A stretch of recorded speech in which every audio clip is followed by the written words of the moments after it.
All right. Thanks for listening to this episode of Tuesdays in the Face Wrestling Podcast. On today's episode, we have he's a last minute replacement, although he doesn't feel like it because it's someone I think we've known. I think Chris has known him a little bit longer than I have. And I don't think we've had a moment where he hasn't put a smile on our face. Before we introduce this guest, Chris, I want to check in and see how you're doing. I know we checked in a little bit before this recording, and we have like the midweek. We had some midweek exhaustion, but we found a way to power through, and now we're here bringing that energy. I was hoping that today, when I woke up, it was Friday and ready for the weekend. I'm not gonna lie. Mm-hmm. I think collectively over Monday and Tuesday, I've slept 4 or 5 hours. So it's been one of those weeks. But and I was actually a little hesitant to like jump on here. I'm like, do I just let Charlie handle this one? But I got a couple beers and I feel great. So and then there you go. Hashtag Viva la Chico in the house. Yeah. Hey, how you guys doing? Our guest is we're doing great. Our guest is ring name I believe is Chico Suave. I just call him Chico. Is that how you want us to refer to you this whole, or please introduce yourself? Chico the ref. I don't know. You let us know. You guys can call me Chico. Cheeks. Everybody at Freelance Academy calls me Cheeks for short. But okay. You guys feel free to call me Chico, Cheeks, whatever you guys feel comfortable with. Suave. There you go. Great. Chico's a wrestler, Chicagoland area, and we're gonna get to know a little bit more about him. I think you have like a fun personality, and we know you. And I think when we have people on this podcast, we want to know them a little bit beforehand, which we discussed in detail on I think it was our second previously published episode, where we talked about like everything what Two Wheels of Face means to us and how we got started and things like that. So we built some rapport with you, and we're like, you sent out a tweet. I think it said like, I've never been on a podcast, and we're like, why not? So like, let's get you on. So I've never been asked to be put on a podcast or anything or interview like that. I've been to the radio station once, but that was like years ago, and like I always see me in the background just quiet, like what do I say? And it's Spanish. And my Spanish is not as great as it used to be years ago, but it's like, all right, see what I could do from here. So to be able to speak to you two, just to let you guys know, I actually listened to your last episode. I believe it was the Origins. Yeah, that's the one I'm referencing. Yeah, exactly. Mm-hmm. What was it? This morning I woke up. I go to work around 5 a.m, and I'm like, you know what? Put this on the way to work. And since I have the headphones, listen to what they got to say. And I'm gonna be honest with you guys, I was entertained. For the time I had right there. Really worth it. So you guys did a great job on my end. So you got to approve of Suave. No, thanks. It's good to know. It's good to just, no matter how many times we record or how many years go by, they seem to be stacking up. It's good to just hear that affirmation. So I appreciate that. Yeah, always. Chris, right, the salad bar or the buffet line, what is it? We are doing a wrestling buffet line with Chico Suave, aka Cheeks. And how the buffet, the wrestling buffet line works is, some of you are familiar with it, some of you might not. And it's basically, we break up this podcast episode into 3 sections. The salad bar, quick, fresh takes, kind of getting to know on a surface level who Chico is. Mm-hmm. And then we'll dig deep into the hot plate where things get a little more serious and we get to hear a little more about in-depth stuff with Chico and what he's doing in the indie scene. And then we'll move on to dessert, which is guilty pleasures. We'll have some fun questions there, and we'll cap that off with word association. So it should be a fun episode. Yeah, I'm looking forward to it. So it's good. I guess a positive is that for us, if you've never been on a podcast, hopefully people who are listening to this who probably don't know your wrestling origin story will learn that, because we usually try to stray away from those questions a little bit more because they can be a little redundant for someone who's been on podcasts before. Right. I see it as a positive that I'm going to learn more about you, and I think the fans are too. I think I'm gonna learn more about myself right now to be with you guys. No, Well, but this is awesome. I really thank you guys. This is a huge opportunity. This is a huge learning experience for me also. So the near future, I can be like, you know what? I was on this one podcast 2 years in the face, and these guys taught me everything I know now. So I gotta put them over all the time. all right. Well, I we'll love hope it. you remember us at that Yeah. point. All right. Should I Let's get kick started it off. off? Yeah. Okay. I'll get started off. Sorry, I usually just talk too much. Like, Chico, we have some very broad question to this usually at the start of the buffet line, and we usually get some interesting answers. But I want to know exactly about wrestling. What about it? What specific part of it is the part that you love? Now, people answer this question in different ways, but like, there's a lot of things that are wrapped up into professional wrestling. But what's the part that keeps you coming back to it? for me, it's being able to build confidence and to be able to go out there and do what you feel comfortable with. For me, it's like I've been exposed to like the lights and the cameras and all that stuff because in my younger years, at a very young age, I have photos right here. I did gymnastics for a bit, so I was exposed to like, okay, these are people are here, they pay or they're here for free, they're watching you, and I like that spotlight, and that's what I like about wrestling. It's like you get that spotlight on you. There's a lot of guys who can do 1,000 things, but what makes you special? What makes you different? Well, that's what professional wrestling is. It's what makes you different from everybody else. Yeah. I mean, I think you listened to the episode that we were referencing, and it's in our Twitter bio. We embrace being different, and I think that is hugely key to standing out amongst the crowd. So yeah, I think that's a great answer. So when being different is something that you like about professional wrestling.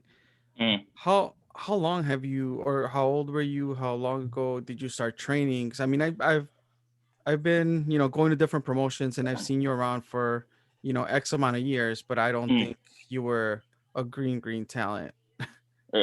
For me, I started in 2008. I started training in 2008. And the reason I remember that year is because I never went to 8th grade. Let's go back a little back in the way back machine. I was a little bit of a hoodlum. I was on the streets doing things I should have been doing. But I had this love of professional wrestling. And so one day, me and my mom over here at home, we got into it, and I ended up going to Colombia for a year. And I did 1 year in Colombia and came back. I was lean, I was cut, I was very, very healthy. And my mom found the school of Lucha Libre, right? And I guess you could say from like right there, my mom was like the pushing point for me to start this journey as a professional wrestler. Nice. So were you like a wrestling fan or a Lucha Libre fan before that, or? Okay, so I never watched Lucha Libre.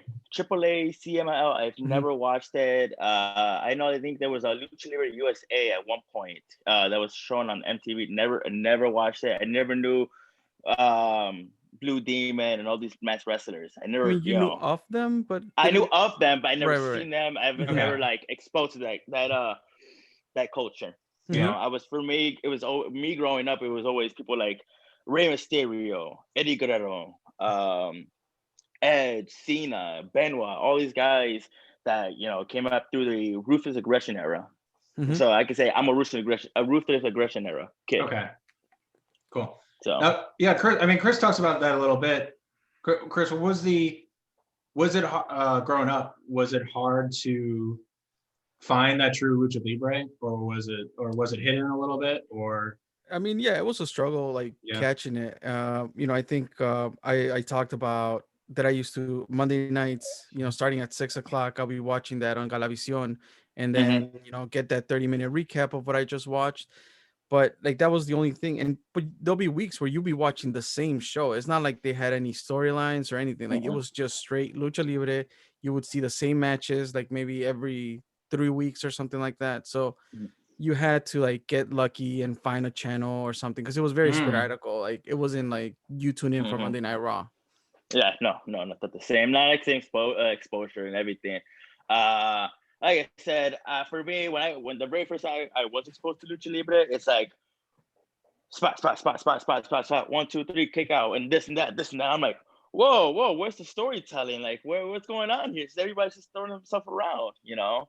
Yeah. And so we'll go later on about when I first started training and everything with these guys in the future. So Yeah. And you've done some reffing as well, right? Is that a new thing? So in the beginning, when I, started training and everything, the first thing I did, besides bringing on the ring, was being a ref. Okay. And I see that helped me growing up in the business, is because in the sense of like I learned how to communicate with the wrestlers. Okay. You know what I mean? Being able to see how they react and how the crowd reacts, firsthand. If I'm in the back, I can't see what's going on. I can't see what they're saying to each other. So for me, for this opportunity to be out there up close and in person and, go off the reaction, it was helpful for me. Because eventually I learned, okay, this is what people like. This is what this type of crowd likes. And this is the type of things that these people don't like. So I kind of learned that way. Yeah. Yeah, we definitely have a training question at the start of the hot plate. So we can dive a little bit more into things you learned. In terms of wrestling now, what are you watching? Like, what do you turn on during the week to get your wrestling fix? Man, it hasn't been the same for me. I listen to a lot of podcasts to catch up, actually. I don't have time to be watching wrestling because it's like I'm working and I come home, shower, sleep, go to training, be there 3-4 hours, come back home. And it's like for me to find some time to watch some wrestling, if I'm on the road or if I'm on break time, like I'll take out the YouTube and I'll look some New Japan, I'll watch some AAA, I'll watch some WWE here and there. So anything that I'm in the mood to watch, it's just right there on YouTube. Yeah, well, wrestling's a buffet, whatever you're in the mood for, right? It's everywhere. Yeah, so it's true though. Like I kind of have those spurts that you're talking about too, where it's just like you're so exhausted and you want to watch wrestling when you can be focused on it, but some days you're just like pooped basically, and you don't want to use your brain at all, basically. So it sounds like you're just, at least it's good that you're still trying to squeeze it in when you can, because I think even during this pandemic, which is basically one big depression cycle sometimes, it's hard, it's easy to fall out of like stuff you love. So because I had the Rona for a while back, and it was just like wrestling, and then trying to eat, trying to sleep, trying to find a way to like survive during this whole pandemic and everything. So wrestling has been there for me while I've been in bed, just I could do that. I miss that. Chris, were you gonna say something? I cut you off. No, I was just gonna, kind of close off the salad bar by asking, I don't know if you're a salad guy, but what's your favorite ingredient in a salad?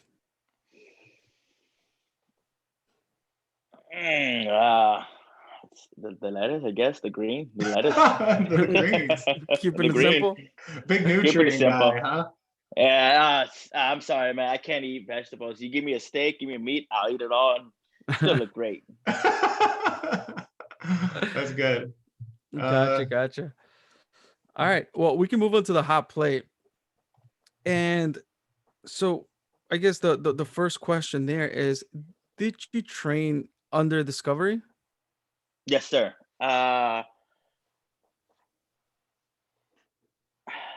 Discovery. So I started training in 2008 under Galli Libre, and I met Discovery through there. But before I was able to train with Discovery, I had to come for a whole month trial. So it was 4 Sundays, and I came in for 2 of them. There's like 17 Galli shows, right? Basically, almost. At that time, yeah. I was taught, okay, this is how you take a bump, this is how you hit the ropes and everything by Yakuza.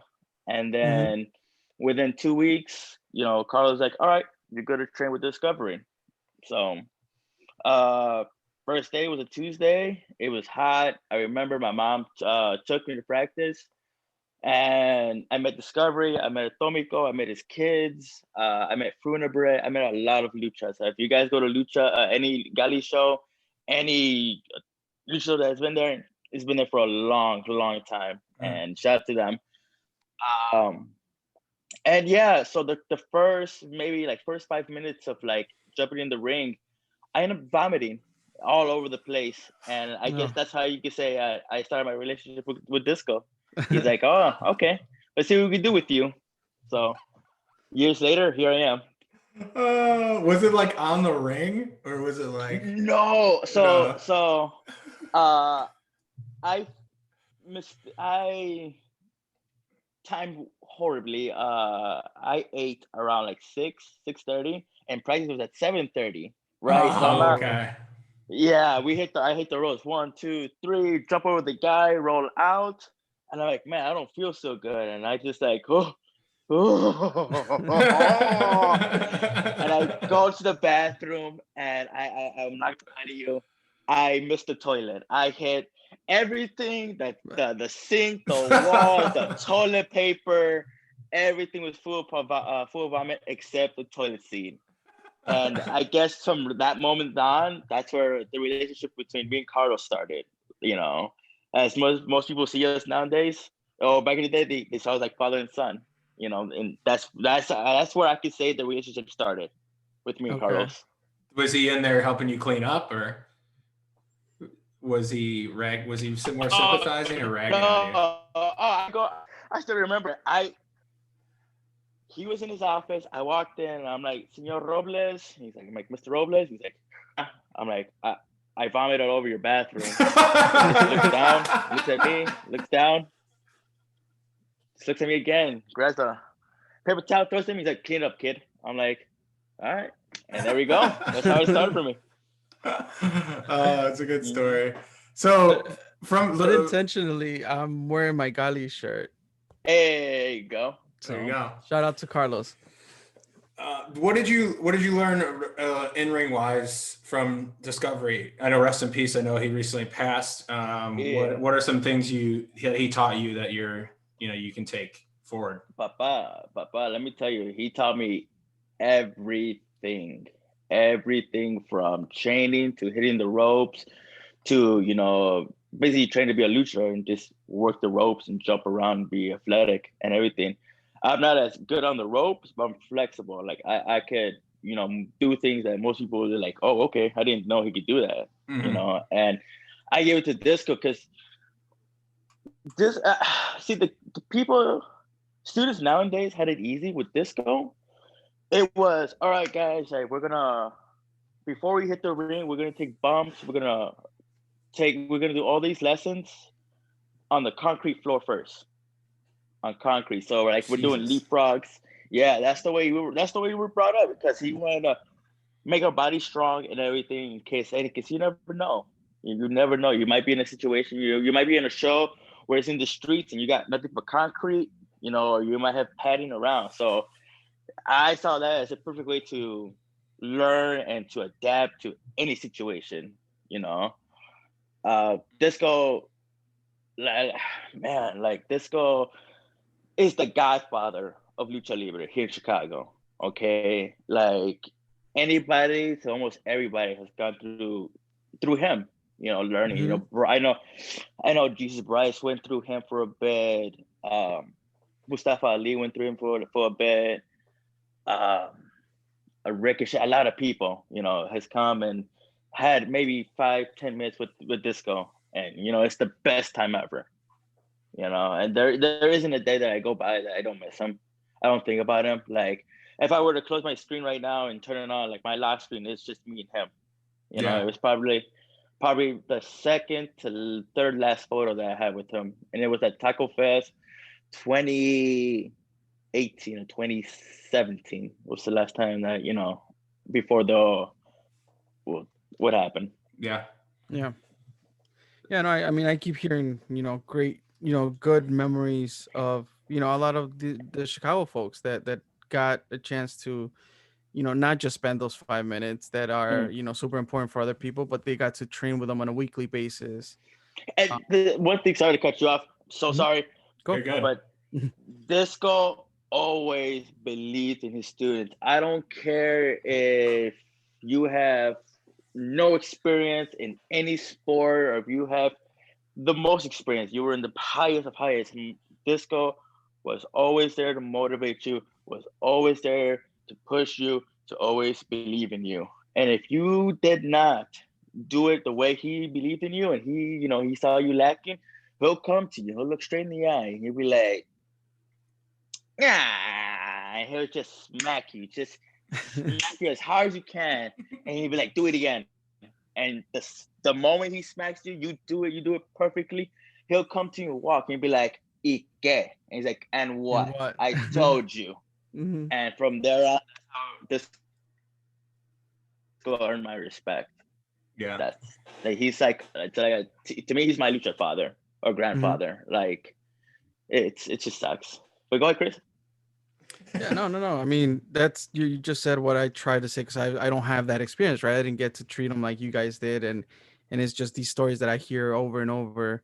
It's unfortunate. After his passing, all these stories come out, and people speaking how good of a teacher, mentor, and it just kind of like you said, I hear about him, like he believed in the people that he trained.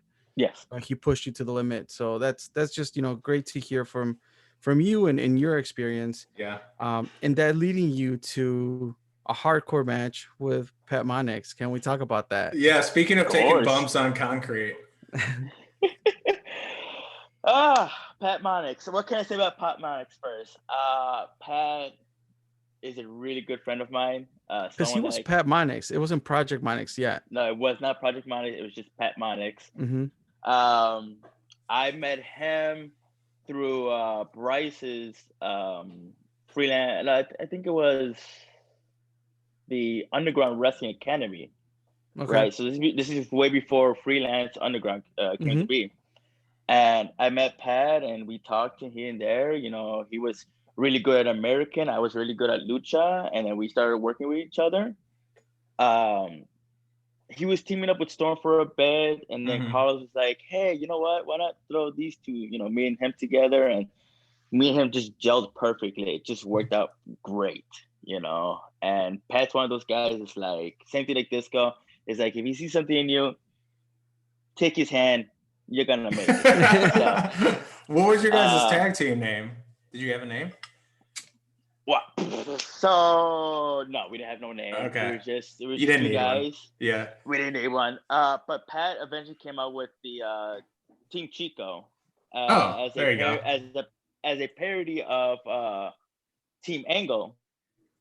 Okay. Because if anybody knows Lucha, is in Lucha, the mask is the most important thing, on a wrestler, right? Right. So what do you do to a wrestler that doesn't wear a mask? What else does he have besides his career, his family, his taxes, his hair? So, in Galli show, I, lost, went bald, did the entire, maybe 2016, I think it was 2016, 2017, just all Kurt Suave. And it was just a parody of Kurt Angle. It got over somehow, one way or another. It worked. It's Galli. You don't have to explain it. You don't. It just works. But the original gimmick or the original idea when I was bald is because I like to impression a lot of wrestlers. So I was like, hey, why not just do all these bald wrestlers? First person was Bam Bam Bigelow, because I had the flaming singlet for a bit. Nice. We were gonna paint my head and everything. We were gonna do it. We were gonna do the Big Show, and we were gonna call him the Big Suave. What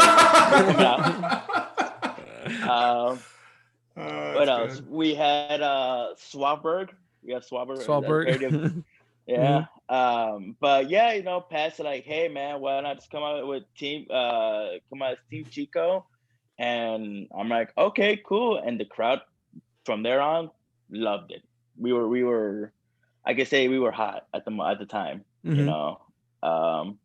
Before Pat was my partner, I had another Chicago legend, Willie the Bomb Richardson, The Chico, Okay. I've heard of him. Yeah, yeah. Me and him, we were the original like Team Chico. Okay. And politics happened, stuff happened, and Willie left, and so I was without a partner. So yeah, that's why Carlos said, "Hey, you're still in Pat. Let's throw in Chico, see what happens." And the crowd just basically made us work together and made it work well. Putting together that hardcore match, what did you guys talk about you wanted to do? Because I know there was like a vertical suplex table spot and some other stuff, right? Yeah.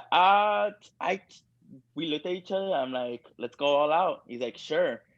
There was one thing we wanted to do that was taken out last minute and then re-implemented, but we decided not to do it. Was thumbtacks.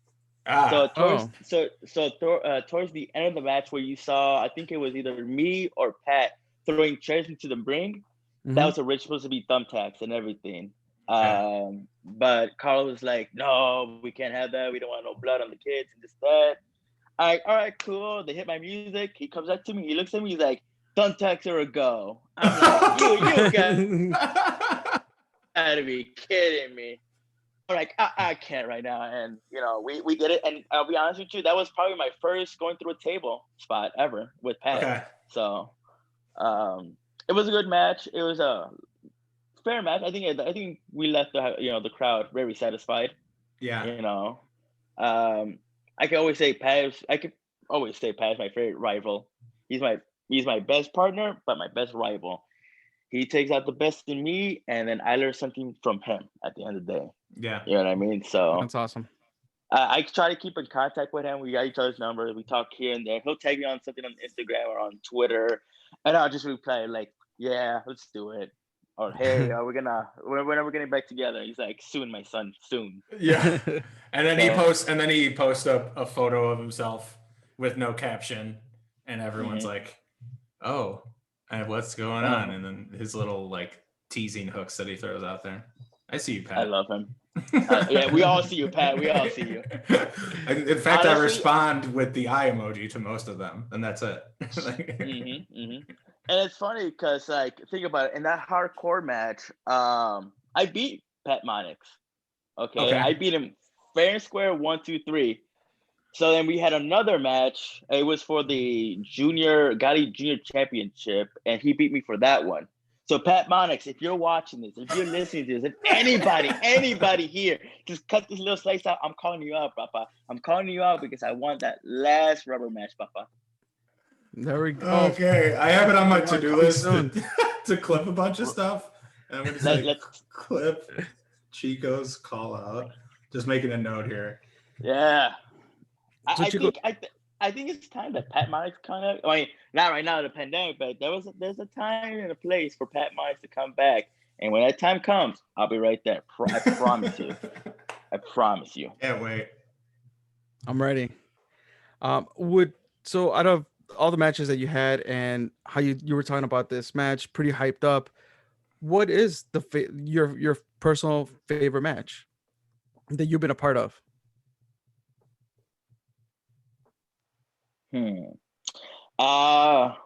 I think I'm gonna have to go with Galli goes underground, or Galli versus Lucha Underground. Oh, okay. I remember. I was there for that show. Okay, I think it was a 6-man. It was myself, Mojo McQueen, and I forgot the third person, versus Slayer, Golden Star, and Funebre, right? Okay. And that match, I recently got out of a relationship, a very, very toxic, very horrible relationship, and I was down in the gutter. The day of the show, seeing all those people out there, that really like pumped me up and maybe like, yeah, let's go. It was a packed house for sure. Super packed. That's probably like second or third biggest crowd I've wrestled, in Galli. And just to be right there in front of that crowd, it's probably one of my favorites. It's because, you see in the background, we're like, okay, it's boom, boom, boom, we're doing this. But then when you're out there, you see the guys popping for everything you're doing right, and the crowd is going with it. It's like the best feeling in the world. So I will have to say that show specifically, that match specifically, was by far my favorite match, show, whatever you want to label it. It's top for me. Nice. Yeah, the crowd usually, if the crowd's hot, usually I feel like that is part of the recipe to leading to a lot of people's best performances. And to think about it, like Lucha, when it comes to Lucha and American, is a Lucha crowd can be sometimes hard to catch their attention because they've seen it all. Let's be honest. Luchas, this guy did that. Shoot, one of our mask guys from Mexico did that, and so it's like, what can you do for them to react? And that's one thing I always, everybody always says is listen to your crowd and pay attention to do simple things, but make it mean something. Yeah. And how do you we've seen you ref specifically at Zelo during this pandemic. How do you take that in now that there's that 50 people? Like, one of the shows that Charlie and I attended, we were trying to make noise because it's like, we want to give the wrestler, we want to give the performer in the ring something to work out of. Because we're used to that, and when there's 50 people or less than that and there's masks around, there's not a lot of noise happening. So how difficult is that, or have you seen the difference between obviously working regularly versus now under the pandemic rules? Well, would you be able to perform at your top performer? Yeah. Oh yeah. I mean, it could be 50 people, it could be 10 people, it could be 10,000 people. It don't matter. We could be streaming this live. For me, performance is key. You want to give everybody something, to remember you by and everything. And it's just something that we had to adapt. The wrestling business is always adapting. We're always changing. We're always learning something new. For example, like WWE is like before, with the whole pandemic happened, they were going off at the PC, and it was that moment for them to show you that they could grab a crowd grab the attention of the viewer without a crowd reaction. If the person in the ring, if I could connect or I could relate to the person that's speaking in the middle of the ring or having that match, then they're doing a good job. But if I'm not having that attention, then I'm more like, what can we do to make it different? Yeah. Speaking of one of those refereeing, one of those matches you refereed at Zelo, you did do something very different. It was Missa Kate and I can't think of her name now at the moment. I just had it. She has a new name. Apple Green. Julia. I don't remember. I know who you're talking about. Julia, isn't it Julia? Yeah, we sound. Honestly, apologies. I just haven't seen her work that much, but and it's been like 6 months since that show happened. Maybe I don't know. It's been like at least 4 months. Yeah, it does. But to get through the pandemic, you took a drug in the ring, right? And then you came out with it gave you the munchies. I have no recollection of this. I remember eating something very, very tasty. Something right. Before the Cheetos, before the Cheetos, it was tasty, and then the Cheetos were even tastier, right? That just seemed like a way to stick out, a way to kind of get through the pandemic, take some drugs. Right. Yes. Hey guys, recreational all the way. I approve of it. What can I say? Missy, she's like, hey, this is something I want to try to get over. Like, would you be interested in doing this? And I looked at her and I'm like, I got you. J Raves. Yeah, J Raves. Thank you. J Sorry. Raves. They're like, hey, we want to get this over. It's one way, they get the crowd into it, have them in a good mood and everything. All right, cool. Let's have some fun. And I love comedy. So if you give me a comedy idea, I'm gonna try to make it the best that I can. You know. So obviously you guys saw me went out, come back in with a bag of Cheetos and everything, and I was in a better place, what I mean?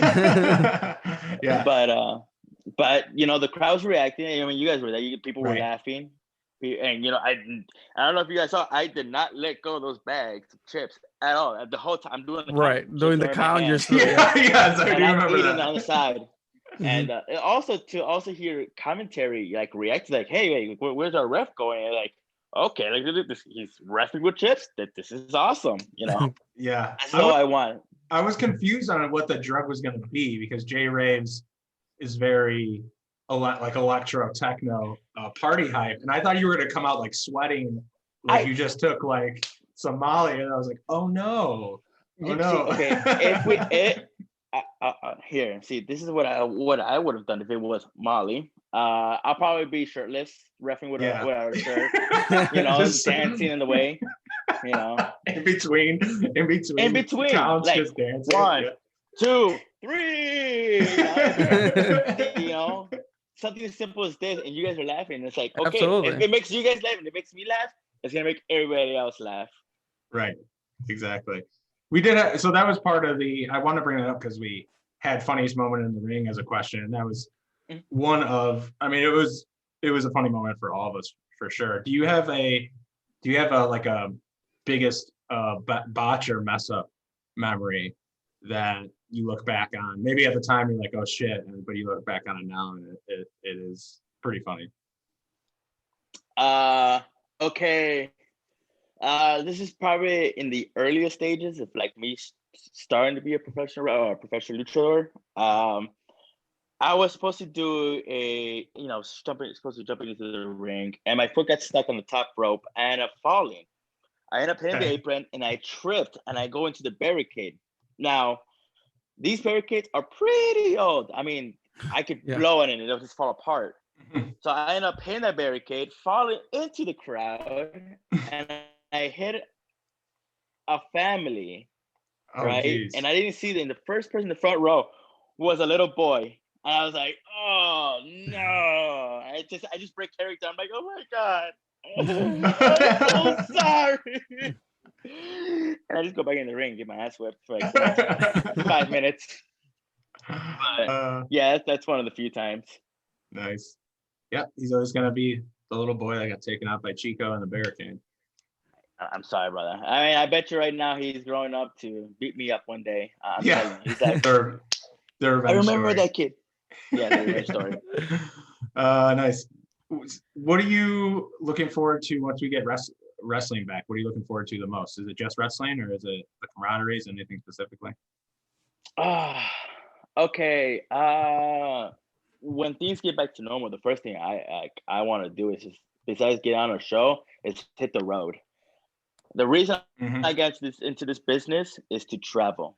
For me, the best way, I always believe, thank you. I believe that in order for someone to grow and in order for someone to learn in this business, they need to go on the road, meet different people, and then learn their style of wrestling, their style of living and everything. So that way you have that history in your mind. So when you go back to wherever, or if you go somewhere else and you meet someone that has that exact same style, you're like, oh wait, okay, I know how to work this style, or I know how to work alongside with you, partner. So that's for me is first thing is just trying to get booked out of state and just go and go as far as I can. I had the blessed privilege of going from Chicago to Canada, Chicago to Indiana, Wisconsin, Ohio. It's like more. It's things like that motivate me more each time in each show. It's just I want to go. And I have my two guys. I always go to them like, hey, you have anything? Hey, you have anything? Or hey, where are you going? Like, what are you doing? Like, can I come with you? And try to bug as much people as I can. Yeah. What does the comeback road look like for you to be able to do that? Is it just training right now, or are you working on any sort of like pitching or anything like that, or any sort of content? Right now, I'm just strictly training. Okay. Right now, I'm at the Freelance Wrestling Academy. So anybody shout out to those guys, to all the students that are there. Like you guys keep pushing yourselves. You guys are basically the next generation, of wrestlers to come by. I just training right now. I am currently trying to save up for a 3-month trip down in Georgia. Okay. I'm saving up for that. I had an email. I received an email saying, "Hey, you were accepted." So now we have to go through the payment process and all that, and then hopefully, where I go from here is, helps me out in the near future. Is that a wrestling school you're referring to? It's wrestling school. Okay. Yeah, Georgia. I don't want to say any details yet. Sure, So sure. until like I can for sure say, okay, I'm in, and here I am. I don't want to be like, here I want to do this, and then nothing happens. Right. So cool. Congrats. Cool. I mean, at least so Thank you. far. Yeah. So far. Mm-hmm. So, before we, get to the end of the hot plate, I do want to go back and ask, because you said your mom is the one that like was like, Chico, you have to, go to this school, train. Like, how was that? I want to know, like, how was that process like? And were you resistant to it? And how big is your mom of a wrestling fan? Like, I want to know about that. Okay. Shoot, I was probably 8, 9 years old. Probably, I don't remember. I was going to the bathroom. It was Monday. It was a Monday. It was in October. It was a Monday. Probably had to be 2003, 4. Okay. And I saw the TV, and at that time it was this young dude beating up this old dude with a chair, and the guy was all bloody up, and he was just scorching blood. And at that moment, right there and then, I said to myself, I want to do that for a living. I want to beat up old people in front of millions and millions of people. So the next day, I go to the garage. I take a steel chair. I go looking for my grandma. I'm like, Grandma, you're next. This is what I learned. Yeah. So that's how I got my exposure to professional wrestling. For my mom, I like I said, I was in military school for a year in Colombia. I came back. There was a store here from like maybe 10 minutes from where I'm at right now. That had pictures of wrestlers and this and that. And my mom's like, hey, where can I find that? And the guy's like, what, mask? And he's like, we sell them here. She's like, no. The wrestling. She's like, oh, well, we know this company. It was in Addison or Bentonville at the time, and that's how I met Carlos. Beginning stages when the first person to think to take me to practice was my grandma, actually. My grandma after church, we went down there. We were there for an hour or two. My grandma would be watching. She's like, "Sí, mijo, duro, harder, sí." And at times, if she saw that I didn't get it right, like she'll tease it. She'll like, "Oh, here, I'll go in the ring and I'll show you how to do it." So it's like, okay. So, but my mom did not like it at first. My mom didn't like professional wrestling. My mom did not want me to watch WWE. My mom's a really religious woman, and she saw us half the stuff they were doing. The ministry and all that. And I was like, I don't think so. And then she found the school, and she's like, all right, if you're really serious about this, let's go. I feel like that's usually the breaking point. Is like there's a lot of resistance at first, and then they're like, okay, put up or shut up. And then usually like the people we've talked to put up, and then the parent buys into it a little bit. So it kind of seems like the process that happens. And seeing my mom like in the corner of my eye just go, oh, and and she has the Bible right there, or she has something for to distract herself, and she's just like, and she hears saying, oh, he hears, and she looked at you, good? Yeah. She's like, all right, good. Next page. And I'm like, all right, go on. Oh man, that's great. Yeah, that was a good follow-up question, Chris. Because usually people we talk to, it's not that easy for them to convince their parents. So it's cool to hear that whole thing. My parents are, as long as they see me happy, they're willing to do whatever it takes, and that's why I support them, and I love them to death. I'm not gonna say that. There's moments that we had our, at the head, but at the end of the day, I love you. You do what you do. I'll do what I do, and at the end of the day, we're all together. We're all alive, and we're all happy. Yep. And getting into the dessert now, what other things do you do? What are your other what do you like? What are your other types of hobbies? What do you like? What do you what are your guilty pleasures? Guilty pleasures. I I like hiking. I like walking. I Okay. like going out to natures. I'm a huge. I love farms. You know, my grandpa. He had a farm before he passed. You know, sadly they had to sell it and everything. But I was a huge fan of animals and this and that. So if I'm in another state or if I'm right here in Chicago, I got nothing to do. Go down by Lincoln Park Zoo or Brookfield Zoo or any zoo around. Just see the animals and all that, or go for a hike. You know. That's what I try to do mostly. Yeah, no, for sure. I don't think the zoo gets talked about enough. Obviously, like, I think we're limited around here, but I feel like I've maybe been the one in Dallas, but I think the zoo is like a super underrated thing, as long as it's like a decent zoo and the animals are kept okay. But I feel like the zoo doesn't get enough love as like a hobby. But maybe it's just me. Yeah. Kevin Owens loves Kevin Owens would agree. Yeah. Yeah. Owens. Yeah. And it's funny because I think his favorite animal is a panda. For me, it's the red panda. I love the red panda. They're small, they're adorable. Oh, I know. Those are almost like a mix between like a fox and a panda, right? They're like really small. Yeah. About the size of a raccoon. Around a raccoon. That's more of an accurate. More like a raccoon and a panda. Yeah. Nice. All right, Chico. So since we're in the dessert, are you ready for word association? For those who are not familiar, what word association means is this game we play where we have a list of 10 names or things that I'm gonna throw at you, and the first thing that comes to mind, you just gotta let me know one word answers. Okay, all right, let's do this. Let's do this. All right. No pressure. No pressure.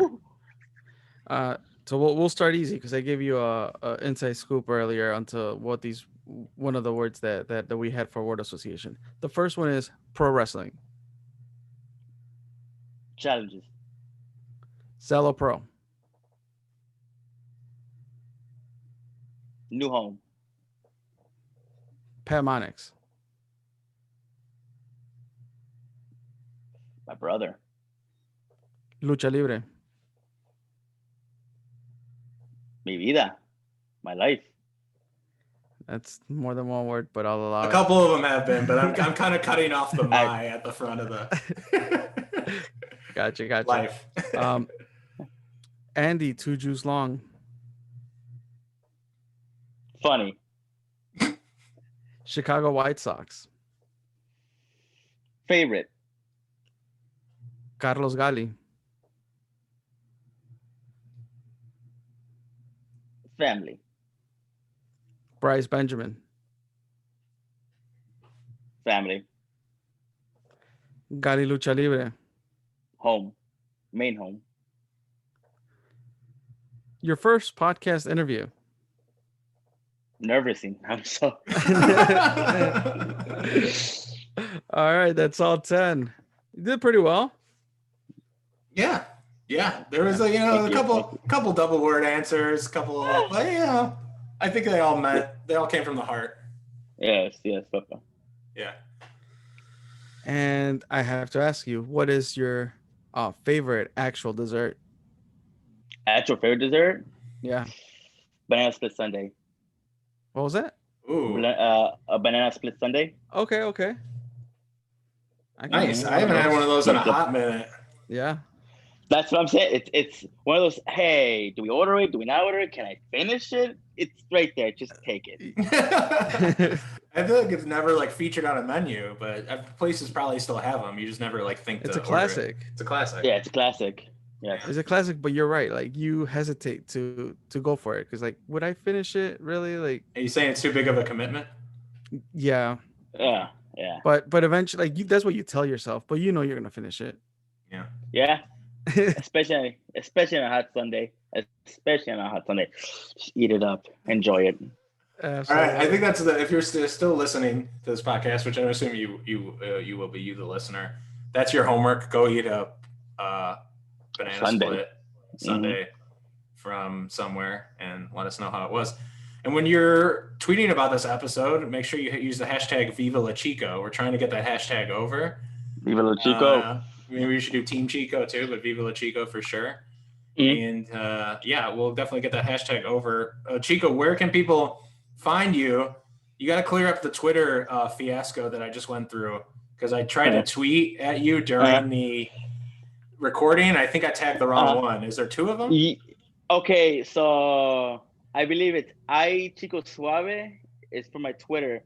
That's mine. The one that says the real Chico Suave, that's D-Ray. I know it's D-Ray. D-Ray, I know it's you, buddy. God, D-Ray sneaking up onto these, you know. I know it's you. But he's such a sneaky trickster. Yeah, he is. That guy.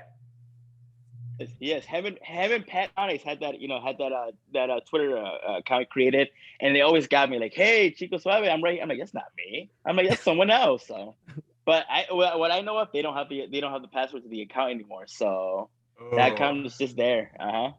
Okay, so that tweet is just gonna live in existence with no interaction forever. So I'll have to redo another tweet after we get off.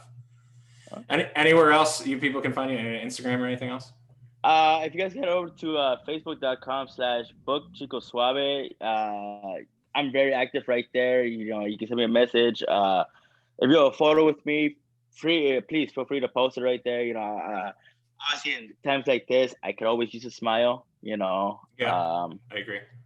It's it's something to take my mind off things. But yeah, just right there. You guys can find me right there, and you can find all my links on my Facebook page. Great. Awesome. I'm glad we were your first. Hopefully not your last. Hopefully you get to go many places when things get back to normal. And eventually we have to come up with Viva la Chico t-shirts, right? Oh yeah. We're actually working on merch. I'm trying to come out with the what is it called? I'm Your Chico, a parody of I'm Your Papi, a Guerrero classic. Yeah. We're working on that. They're both in English and in Spanish. We're coming up with another shirt that's called Chico Don't Tap, which was something that I caught on in the locker room where we were just setting up a match, and they're like, "Well, we'll put you to submission. We'll tap you out." And I looked at them, and I'm like, "Chico Don't Tap." I promise you, if I will get that saying over. That's hashtag Chico Don't Tap. We'll get over. You'll see. What about a play on the Eddie Chavo shirt? Instead of it says Chico Suave is my favorite wrestler instead of Eddie Guerrero is my favorite wrestler. You know that story, I'm assuming. Mm-hmm. I believe I think it was Chavo lost a bet or something, and then he had to wear that shirt on WCW. Yeah, and he was the way he tells it, he was actually pissed that he had to wear that shirt, but then it worked. And then So I would wear that too. I would wear that. It says Chico Suave is my favorite wrestler, or the other one you said, the other Eddie play. So yeah, always looking down, looking for new merch, so I can clog up my drawers. Love me some wrestling merch. Chico, any last final words for your first episode, for your first podcast? How was this experience? Do we bring in Chico a year from now, see what you're up to? Like what are your parting words on this episode? Well, I gotta say to you guys first, thank you very much for having me on your show. I am a virgin to this, and you guys popped my cherry. You guys took good care of me, so that's a good thing. I've never been in a situation where I'm in a threesome, but you guys took good care of me. You guys keep doing what you guys are doing. Honestly, I'm watching you guys. I'm listening. I'm always watching you guys. Anywhere I go, if I see you guys always get a hug, kiss me if I have to. To everybody watching, anybody listening, please subscribe to these guys. I highly suggest give these guys a couple minutes of your day, and I promise you it's gonna be worth it. You guys, I love you guys very much. Charlie, Chris, you guys are like I said, you guys are family to me. Once we make that connection, you guys are with me forever to the end. Well, we appreciate your time. Nice. Thank you for jumping on. Definitely you were on that 2021 list, and it happened sooner rather than later, and we appreciate you making that time. So we had lots of fun. Like I said, thank you, for, as I mentioned at the beginning, I've been having some long work days, and spending this time with you, hearing your story, talking about wrestling, definitely got my mind off of things, and I'm feeling good. I can go back to work after this. Mm.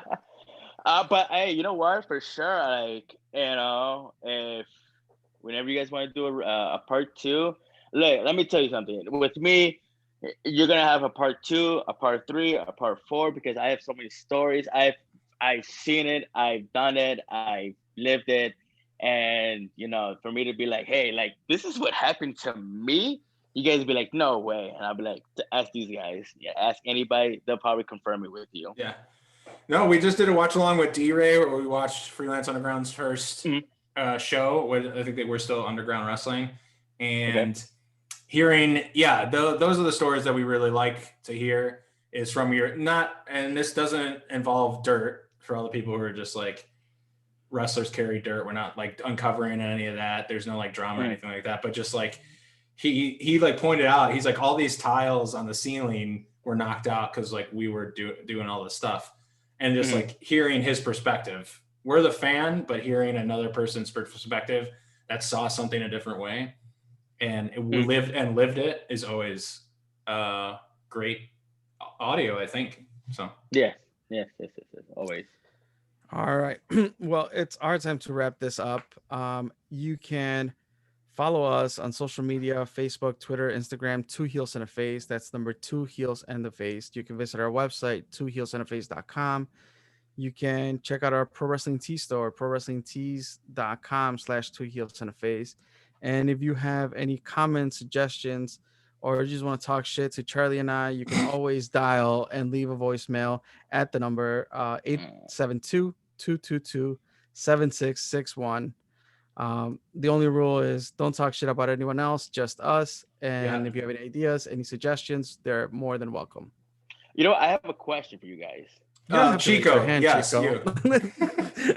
Since we're in the topic of asking questions, that's obviously we can't do it, but would you ever consider doing a live group podcast session? At least like 3-4 people, you two. So we every year we do an end of year kind of review on indie wrestling in Chicago with some of our buddies, Hank 312 who and Nerd who do the WTR, and they were Galli commentators for a while.